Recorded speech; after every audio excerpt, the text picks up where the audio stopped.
ಸ್ನೇಹಿತರೆ ನಮಸ್ಕಾರ. ನಾನು ಈ ದಿನ ಒಂದು ಮೈಕ್ ಬಗ್ಗೆ ಹೇಳ್ತಾ ಇದ್ದೀನಿ. ಅಂತಂದರೆ ಗಾಡಿ ಇವಾಗ ನಿಂತಿದೆ, ವಿಡಿಯೋ ಮಾಡ್ತಾ ಇದ್ದೀನಿ. ನಿಂತಿದೆ ಬಸ್ ಸ್ಟಾಪಲ್ಲಿ ನೋಡ್ಬೋದು, ಬಿಡದಿ ಬಸ್ ಸ್ಟಾಪಲ್ಲಿ ನಿಂತಿದ್ದೀನಿ. ಅಲ್ಲಿ ವಿಡಿಯೋ ಮಾಡ್ತಾ ಇದ್ದೀನಿ ಊಟದ ಟೈಮು. ಸ್ನೇಹಿತರೆ, ಇಲ್ಲಿ ಮುಖ್ಯವಾಗಿ ಒಂದು ಪ್ಯಾಸೆಂಜರ್ ಸೇಫ್ಟಿ ಮತ್ತು ಡ್ರೈವರ್ ಕಂಡಕ್ಟರ್ ಸೇಫ್ಟಿಗೆ ಅಂದ್ಬಿಟ್ಟು ಮೈಕ್ ಅಂತ ಒಂದು ಕೊಟ್ಟಿದ್ದಾರೆ. ಅದನ್ನು ನೋಡಿ ಈ ಸೈಡ್ ಹ್ಯಾಂಗರಲ್ಲಿ ಫಿಕ್ಸ್ ಮಾಡಿರ್ತಾರೆ. ಇದನ್ನು ಯಾವ ರೀತಿ ಬಳಸೋದು, ಸುಮಾರು ಜನ ಅದನ್ನು ಬಳಸೋದಿಲ್ಲ ನೋಡಿದ್ದೀನಿ. ಇದು ಬಳಸೋದ್ರಿಂದ ತುಂಬ ಉಪಯೋಗ ಆಗುತ್ತೆ. ಯಾಕೆ ಅಂತಂದರೆ ಬಸ್ಸಿಂದ ಕೆಳಗಡೆ ಇಳಿಯೋರಿಗೆ ಹತ್ತೋರಿಗೆ ಒಂದು ಮಾಹಿತಿ ಕೊಡ್ಬೋದು. ಮತ್ತು ಹಾಗೆ ಬಸ್ಸಿನ ಒಳಗಡೆ ಇರ್ತಕ್ಕಂಥ ಕೆಲವು ಜೇಬ್ಗಳು ಇರ್ತಿರ್ತಾರೆ, ನಮಗೆ ಗೊತ್ತಿರೋದಿಲ್ಲ, ಪ್ಯಾಸೆಂಜರ್ಗೂ ಕೂಡ ಗೊತ್ತಿರೋದಿಲ್ಲ. ಆವಾಗಲೂ ಕೂಡ ಅದನ್ನು ನಾವು ಬಳಸ್ಕೊಳ್ಬೋದು. ಮತ್ತು ಹಾಗೆ ಕಿಟಕಿಯಿಂದ ಹೊರಗಡೆ ಕೈ ಹಾಕ್ತಾರೆ. ಆವಾಗ ಇದನ್ನು ಮೈಕನ್ನು ಬಳಸ್ಕೊಂಡು ಅವ್ರಿಗೆ ಹೇಳ್ಬೋದು. ಉದಾಹರಣೆ ಯಾಕಂತ ತೋರಿಸ್ತೀನಿ ನೋಡಿ. ಫಸ್ಟು ಈ ಮೈಕನ್ನು ಹ್ಯಾಂಡ್ಲ್ ಇರುತ್ತಲ್ಲ, ಇದನ್ನು ಪ್ರೆಸ್ ಮಾಡಿ ಇಟ್ಕೋಬೇಕು, ಸೌಂಡ್ ಬರುತ್ತೆ ಮೇಲೆ. ಆಮೇಲೆ ಬೋರ್ಡು LED ಬೋರ್ಡ್ ಆನ್ ಆಗಿರಬೇಕು. ಅಲ್ಲಿ ನೀವು ಹೇಳ್ಬೋದು, ಪ್ರಯಾಣಿಕರಲ್ಲಿ ವಿನಂತಿ, ದಯವಿಟ್ಟು ತಮ್ಮ ಕೈಗಳನ್ನು ಕಿಟಕಿಯಿಂದ ಒಳಗಡೆ ಕೈ ತಗೊಳ್ಳಿ, ಈ ರೀತಿ ಹೇಳ್ಬೋದು. ಆಮೇಲೆ ಬಸ್ ರಶ್ ಆಗುತ್ತೆ, ಅವಾಗ ಯಾವ ರೀತಿ ಹೇಳ್ಬೋದು ಅಂತಂದರೆ, ಪ್ರಯಾಣಿಕರಲ್ಲಿ ವಿನಂತಿ, ಜೇಬು ಕಳ್ಳರಿರುತ್ತಾರೆ, ದಯವಿಟ್ಟು ಮೊಬೈಲ್ ಪರ್ಸನ್ನು ಗಮನಿಸಿಕೊಳ್ಳಿ, ನೂಕುನುಗ್ಗಲಿರುವ ಜಾಗದಲ್ಲಿ ದಯವಿಟ್ಟು ನಿಧಾನವಾಗಿ ಬಸ್ಸನ್ನು ಹತ್ತುವುದು, ನಿಮ್ಮ ಜೊತೆ ಕರೆತಂದಿರುವ ಮಕ್ಕಳ ಬಗ್ಗೆ ಗಮನವಿರಲಿ, ಒಡವೆ ವಸ್ತ್ರಗಳ ಬಗ್ಗೆ ಗಮನವಿರಲಿ. ಇದನ್ನು ಒಂದು ಆದಮೇಲೆ ಈ ಥರ ಎಲ್ಲ ನೀವು ಬಳಸ್ಕೊಳ್ಬೋದು. ಆಮೇಲೆ ನೆಕ್ಸ್ಟು ಸೀನಿಯರ್ ಸಿಟಿಸನ್ಗೂ ಕೂಡ ಅದನ್ನು ಬಳಸ್ಕೊಳ್ಬೋದು. ನೀವು ಯಾವ ಥರ ಅಂತಂದರೆ, ಚಾಲಕರ ಹಿಂದಿನ ಸೀಟನ್ನು ವಯಸ್ಕರಿಗೋಸ್ಕರ ಮೀಸಲಿಡಲಾಗಿದೆ, ದಯವಿಟ್ಟು ಅವರಿಗೆ ಅವಕಾಶ ಮಾಡಿಕೊಡಬೇಕು, ಮತ್ತು ವಿಕಲಚೇತನರಿಗೆ ಮೀಸಲಿರುವ ಜಾಗವನ್ನು ಬಿಟ್ಟುಕೊಡುವುದು, ಈ ರೀತಿ ಅವರಿಗೆ ಹೇಳ್ಬೋದು. ಆನಂತರ ಇದನ್ನು ಬಿಟ್ಟು ಅಂತಂದರೆ ಅದು ಸರಿಯಾಗುತ್ತೆ. ಇದನ್ನು ಇಟ್ಕೊಳ್ಳೋದಕ್ಕೆ ಹ್ಯಾಂಗರ್ ಕೂಡ ಇದೆ. ಇಲ್ಲ ಅಂತಂದರೆ ಇಲ್ಲಿ ವಾಟರ್ ಬಾಟ್ಲ್ ಇದೆಯಲ್ಲ, ಇಲ್ಲಿ ಕೂಡ ಮಾಡಿಕೊಂಡು ಅದನ್ನು ಬಳಸ್ಬೋದು. ಇಲ್ಲಾಂದರೆ ಸೈಡಲ್ಲಿ ಕಿಟಕಿ ಇದೆಯಲ್ಲ, ಇಲ್ಲಾದ್ರೂ ಮಾಡಿಕೊಂಡು ಇದನ್ನು ಎತ್ಕೊಂಡು ಬಳಸ್ಬೋದು. ಬಳಸ್ಬೇಕಾದ್ರೆ ಸ್ವಲ್ಪ ನಿಮಗೆ ಡ್ರೈವಿಂಗ್ ಕಡೆ ಕೂಡ ಗಮನ ಇರಲಿ.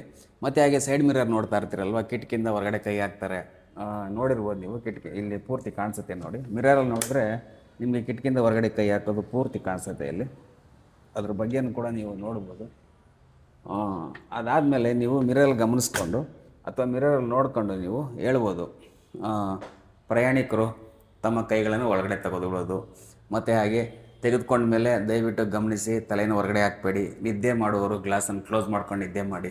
ಈ ರೀತಿ ಒಂದು ಅವೇರ್ನೆಸ್ ಮಾಡಿದ್ರೆ ಎಷ್ಟು ಅನುಕೂಲ ಆಗುತ್ತೆ ಅಲ್ವಾ. ಹಾಗೆ ಕೆಲವು ಇಳಿತಾ ಇರ್ತಾರೆ, ಲೆಫ್ಟಲ್ಲಿ ಬೈಕ್ಗಳು ಬಂದುಬಿಡ್ತವೆ.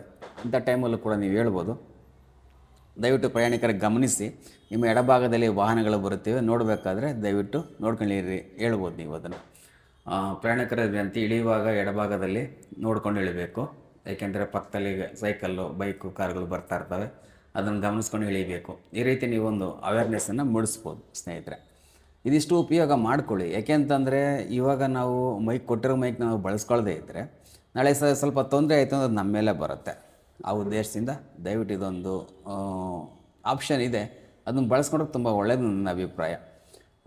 ಎಲ್ಲ ಆಪ್ಷನ್ಗಳು ಇರ್ತವೆ, ಅದ್ರ ಬಗ್ಗೆ ಏನು ನಾವು ಬಳಸೋದ್ರಿಂದ ಏನು ಉಪಯೋಗ ಅಂತಂದರೆ, 10 ಜನ ಈಗ ಮೊಬೈಲ್ ಕಡೆ ಗಮನ ಕೊಡಿ ಅಂತಂದಾಗ ಒಂದು ಸ್ವಲ್ಪ ಜನ ಮೊಬೈಲ್ ನೋಡ್ಕೊಳ್ತಾರೆ, ಮತ್ತು ಪರ್ಸ್ ಕಡೆ ಗಮನ ಕೊಡಿ ಅಂದಾಗ ನೋಡ್ಕೊಳ್ತಾರೆ, ಮಕ್ಕಳ ಕಡೆ ನೋಡ್ಕೊಳ್ತಾರೆ. ಮತ್ತು ಹಾಗೆ ಚೈನು ಇವೆಲ್ಲ ನೋಡ್ಕೊಳ್ಳಿ ಅಂತಂದಾಗ ಅಟ್ಲೀಸ್ಟ್ ಪರೀಕ್ಷೆನಾದರೂ ಮಾಡ್ಕೊಳ್ತಾರೆ. ಒರಿಜಿನಲ್ಲ ಡೂಪ್ಲಿಕೇಟ ಸೆಕೆಂಡ್ರಿ ಅದು, ಆದರೆ ಪರೀಕ್ಷೆನಾದರೂ ಮಾಡ್ಕೊಳ್ತಾರಲ್ವ, ಅಟ್ಲೀಸ್ಟ್ ಅಷ್ಟಾದರೂ ಸರಿಯಾಗುತ್ತಲ್ವ. ಆ ಉದ್ದೇಶದಿಂದ ಎಲ್ಲ ಚಾಲಕ ನಿರ್ವಾಹಕರಲ್ಲಿ ಒಂದು ವಿನಂತಿ, ದಯವಿಟ್ಟು ಇದೊಂದು ಅವಕಾಶ ಇದೆ, ನಿಮ್ಮದು ಆಪ್ಷನ್ ಇದೆ, ಅದನ್ನು ಬಳಸ್ಕೊಳ್ಳಿ.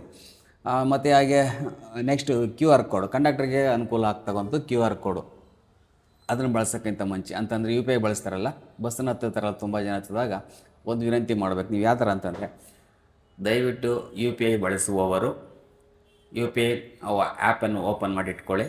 ಏಕೆಂತಂದರೆ ನಿರ್ವಾಹಕರಿಗೆ ಇದು ಸುಲಭ ಆಗುತ್ತೆ, ಮತ್ತು ತಮಗೂ ಕೂಡ ಪ್ರಯಾಣ ಸುಖಕರವಾಗಿ ನಡೀಲಿಕ್ಕೆ ಒಂದು ಕಾರಣ ಆಗುತ್ತೆ, ಮತ್ತು ಹೆಚ್ಚಿನ ಸಮಯ ಇಲ್ಲಿ ವ್ಯರ್ಥ ಆಗೋದಿಲ್ಲ. ಇದನ್ನು ನೀವು ಹೇಳ್ಬೋದು. ಮತ್ತು ಹಾಗೆ ಮಹಿಳೆಯರು ಆಧಾರ್ ಕಾರ್ಡ್ ಮತ್ತು ಗುರುತಿನ ಚೀಟಿಗಳನ್ನು ತೆಗೆದಿಟ್ಕೊಳ್ಬೇಕು. ಏಕೆಂತಂದರೆ ನಿಮ್ಮ ಮುಂದೆ ಚೀಟಿ ಕೊಡಲಿಕ್ಕೆ ಮತ್ತು ಪರೀಕ್ಷೆ ಮಾಡಲಿಕ್ಕೆ ಇದು ಅನುಕೂಲ ಆಗುತ್ತೆ. ಇದನ್ನು ಹೇಳಬೇಕು. ಈ ಥರ ಮಾಡೋದ್ರಿಂದ ಪ್ಯಾಸೆಂಜರ್ ಸ್ವಲ್ಪ ಫಾಸ್ಟ್ ಆಗ್ತಾರೆ, ನಮ್ಮ ಜರ್ನಿನೂ ಕೂಡ ಫಾಸ್ಟ್ ಆಗುತ್ತೆ ಅನ್ನೋ ನನ್ನ ಅಭಿಪ್ರಾಯ, ಮತ್ತು ಆ ಅನುಭವ ಕೂಡ ಹೌದು. ಇದು ನಾನು ಬಸ್ನಲ್ಲಿ ರೆಗ್ಯುಲರಾಗಿ ಯೂಸ್ ಮಾಡ್ತೀನಿ. ನಮ್ಮ ಬಸ್ ಬಂದು 6015 ನೋಡ್ಬೋದು, 6015 ಡಿಪೋ 36. ನಾನು ಡಿಪೋ 36ಅಲ್ಲಿ ವರ್ಕ್ ಮಾಡ್ತೀನಿ. 6015 ನನ್ನ ವೆಹಿಕಲ್ ನಂಬರು. ಮತ್ತು ಹಾಗೆ ಇನ್ನೂ ಒಂದು ವಿಶೇಷವಾಗಿ ಸೀಟ್ ಬೆಲ್ಟನ್ನು ಧರಿಸೋದು. ಸೀಟ್ ಬೆಲ್ಟನ್ನು ಧರಿಸಿದ್ರೆ ನೇರವಾಗಿ ಕುಳಿತುಕೊಳ್ಬೋದು, ಮತ್ತು ಹಾಗೆ ಇದನ್ನು ಮೈಕು ಕೂಡ ಕೈಗೆಟುಕುತ್ತೆ, ತುಂಬ ಚೆನ್ನಾಗಿರುತ್ತೆ, ಬಾಡಿ ಕೂಡ ಕಂಫರ್ಟಾಗಿರ್ತದೆ.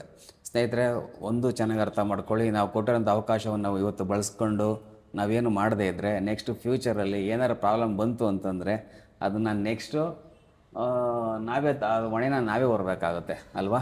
ಈಗಲಾದರೂ ದಯವಿಟ್ಟು ಸ್ವಲ್ಪ ಬದಲಾಗೋಣ, ಅಪ್ಡೇಟ್ ಆಗೋಣ. ಈ 58, 57 ಸೀರಿಯಲೆಲ್ಲ ಇದನ್ನು ಕೊಟ್ಟಿದ್ದಾರೆ, ಬಳಸ್ಕೊಳ್ಬೋದಲ್ವ. ಧನ್ಯವಾದಗಳು ಸ್ನೇಹಿತರೆ. ಇದರಲ್ಲಿ ತಮ್ಮ ಒಂದು ಅಭಿಪ್ರಾಯ ಏನಿದೆ ದಯವಿಟ್ಟು ತಿಳಿಸಿ. ಇನ್ನೊಂದಷ್ಟು ಅಪ್ಡೇಟ್ ಬೇಕಾದ್ರೆ ನಾನು ಮಾಡ್ತೀನಿ ವಿಚಾರಗಳನ್ನ. ಧನ್ಯವಾದಗಳು ಸ್ನೇಹಿತರೆ, ಶುಭ ದಿನ.